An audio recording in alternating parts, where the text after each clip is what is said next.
చీటికి మాటికి రోజు ఏదో మీడియాలో కనపడాలనే దుగ్ధ అయితే నాకు లేదు.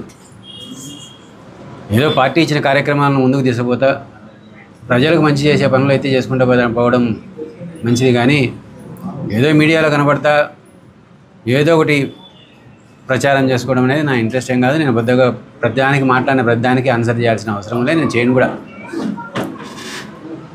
నిన్న ఏదో చీటికి మాటికి నన్ను అంటే పర్టికులర్గా నన్ను టార్గెట్ చేసి అన్నారు కాబట్టి చెప్తా ఉన్నారు, దానికి పోతున్నారు దీనికి పోతున్నారని.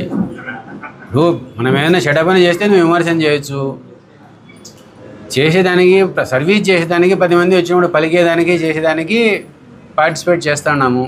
ఇప్పుడు ఇది సీఎం రిలీఫ్ ఫండ్ కార్యక్రమాల పనులు మళ్ళీ ఇప్పుడు కావాలనే మళ్ళీ ఎదురుకొని మళ్ళీ ఇప్పుడు మీ అందరి మీడియా ముందే చెప్పి మళ్ళీ ఇప్పుడు సీఎం రిలీఫ్ ఫండ్ వితరణ కార్యక్రమం చేస్తూ ఉన్నాం. ఇది చేస్తాము, భవిష్యత్తులో కూడా చేస్తాం. ఎందుకంటే మాది పొలిటికల్ గవర్నెన్స్ అని చెప్పి మా ముఖ్యమంత్రి గారు చెప్పినారు. నేను ఇప్పుడు తెలుగుదేశం పార్టీలో రాష్ట్ర కార్యదర్శిగా ఉండా, నాన్నగారు లేరు, చాలామంది వచ్చినారు. వీళ్ళకు తొందరగా కార్యక్రమాన్ని వీళ్ళకి చెక్కులు వితరణ చేసేసి వాళ్ళ చెక్కు అమౌంట్స్ వాళ్ళ అకౌంట్స్కి పోతే మంచిగా త్వరగా పోతే మళ్ళీ ఎమ్మెల్యే గారు వచ్చేంతవరకు వారం రోజులు ఉండి దానికి ఇవ్వాల్సిన అవసరమే ఉండదు. ఈరోజు వచ్చినా ఈరోజు డిస్ట్రిబ్యూట్ చేస్తాం, వాళ్ళ అకౌంట్స్లో త్వరగా పడితే వాళ్ళకి డబ్బు చేరుతుంది కదా. ఏదో ఒక మంచి కార్యక్రమం వచ్చిందంటే ప్రజలకు మేలు చేసే కార్యక్రమంలో పార్టిసిపేట్ చేసి చేదోడు వాదోడుగా నాన్నగారికి ఉండడంలో తప్పు లేదని నేను భావిస్తాను.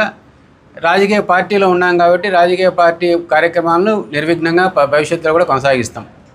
దీనికి ఎవరి అనుమతో ఎవరికి భయపడో ఇంకొకటి మేము చేయాల్సిన అవసరం లే. Thank you. అండ్ ఈరోజు కార్యక్రమంలో కూడా మళ్ళీ ఇప్పుడు ఇది 10వసారి ఈ సీఎం రిలీఫ్ ఫండ్ రిలీజ్ చేసినారు. ఈ వితరణ కార్యక్రమం జరుగుతూ ఉంది. దీంట్లో ఇప్పుడు 67 మందికి చెక్కులు వచ్చినాయి, 53,340,000 రూపాయలు. భారీగా ఇంతవరకు మనకు రాష్ట్రంలోనే హైయెస్ట్ సీఎం రిలీఫ్ ఫండ్స్ వచ్చినాయి. ఇది కూడా మనం గర్వంగా చెప్తా ఉన్నాం. ఇంతవరకు సీఎంఆర్ఎఫ్ ఫండ్స్ ఇంతవరకు ఇంత పెద్ద మొత్తంలో ఎవరికి రాలే. ఇప్పుడు ఇన్నిసార్లు మొత్తం టోటల్గా వచ్చిన సీఎం రిలీఫ్ ఫండ్స్ ఈనాటికి మనమే రాష్ట్రంలో అత్యధికంగా ఉన్నాము.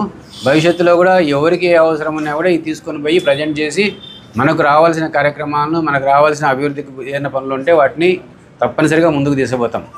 అంతేకాకుండా ఇప్పుడు అభివృద్ధి కార్యక్రమాల్లో కూడా నేను మున్సిపాలిటీలో సమీక్ష చేసినారు. అవును, మున్సిపాలిటీలో సమీక్ష చేసినాము. ఈరోజు కూడా మళ్ళీ కార్యక్రమం ఉంది మున్సిపాలిటీ, అది కూడా ముందే చెప్తా ఉండా. మీరు ఎవరైనా ఉంటే ఎవరైనా పెట్టుకోండి, ఈరోజు కూడా సమీక్ష చేస్తాను. ఎందుకంటే రాజశేఖరు అనే ఒక కన్సల్టెంట్ ఇవాళ వస్తూ ఉన్నాడు. ఈరోజు ఆదివారం అయినా కూడా మున్సిపల్ స్టాఫ్ను కూడా ఉండమని చెప్పినాము. వాళ్ళతో మాట్లాడి ప్రొద్దుటూరు అంటే నీళ్ళు వర్షం పడితే డ్రైనేజ్ అంతా నీళ్ళు స్టాగ్నేట్ అయిపోయి డ్రైనేజ్ సరిగ్గా పోకుండా ఉండాలి. డ్రైనేజ్ వ్యవస్థను దాన్ని ఆధునీకరించి దాన్ని సరైన వ్యవస్థను ఏర్పాటు చేసి ప్రొద్దుటూరుకు మంచి సౌకర్యం ఏర్పాటు చేయాలనుకుంటున్నాం. సౌకర్యం ఏర్పాటు చేయాలనుకోవడంలో మరి ఇంతకుముందు మీరు ఏదో చేసినారు, ఓన్లీ స్ట్రాంగ్ వాటర్ పెట్టేదానికి, అది మాకు ఏమాత్రం పునాది వేసినారు తప్ప ఒక గడ్డ మట్టి పిల్ల తీలే. అంతేకాకుండా ఎవరేం చేసినా కూడా ఆ కార్యక్రమం అనేది ఉత్త డ్రైన్ ఒకటి చేస్తే సరిపోదు, సివేజ్ వాటర్ను కూడా తీసుకుపోయేదానికి ఏర్పాట్లు చేయాలనే ఉద్దేశంతో అందులో ఏంటంటే ప్రొద్దుటూరు మున్సిపాలిటీ అన్నీ కలిసిపోయింది. మీరు చేసే అంతే మన తన నాలెడ్జ్ లేక దాని ఓన్లీ మున్సిపాలిటీ మాత్రమే పెట్టుకున్నారు. మున్సిపాలిటీ మరి మొత్తం గోపురం పంచాయతీ, కొత్తపల్లి పంచాయతీ, సోమవారపల్లి పంచాయతీ అన్నీ కలిసే ఉన్నాయి. వాటి డ్రైన్ కానీ దాంట్లో స్ట్రాంగ్ వాటర్ కానీ వచ్చి కలిస్తే ప్రొద్దుటూరుకు మళ్ళీ సేమ్ అదే పరిస్థితి వస్తుంది కదా.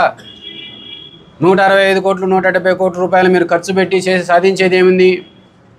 కాబట్టే దాన్ని ఏదో ఒక విజన్ ఉంది, దాని కార్యక్రమాన్ని మిగతా ఇంజనీర్లతో కన్సల్టెంట్స్తో మాట్లాడి ఇది ఒక్కటే కాకుండా 3 పంచాయతీలను కలుపుకొని ఒక కాంప్రహెన్సివ్ ప్రోగ్రామ్ పథకం తీసుకొని దాన్ని చేస్తే మొత్తం ప్రొద్దుటూరు మున్సిపాలిటీ ప్రొద్దుటూరు చుట్టుపక్కల గ్రామ పంచాయతీలకు కూడా ఈ సమస్య లేకుండా చేయాలనేది మా ఉద్దేశము. ఇది మంచి కార్యక్రమం కదా, దాంట్లో చదువుకునే కొంత జ్ఞానం ఉంది. నేను కూడా స్వతహాగా ఇంజనీర్ కాబట్టి కొంత అనుభవం ఉంది. ఇది ఇంజనీర్లతో మాట్లాడి వాళ్ళ సలహాలు సంప్రదింపులు తీసుకొని ఇట్లా చేస్తే బాగుంటుందని చెప్పినాము. దీనికి కన్సల్టెన్స్ చేస్తే నేను తప్పే ఉండదు, మున్సిపాలిటీలో పోయి మాట్లాడితే భవిష్యత్తులో ఈరోజు కూడా చేస్తూ ఉండా. ఏం అడ్డుకుంటారా? మీరు ఏం చేయగలిగితే చేసుకోండి. ఈ కార్యక్రమాలు మంచి మనకునేటి నాకు మంచి అని తోచిన కార్యక్రమాలను నిర్విఘ్నంగా భవిష్యత్తులో కూడా చేస్తూనే పోతూ ఉంటాం, ప్రజలకు ఉపయోగపడే కార్యక్రమాలను. Thank you.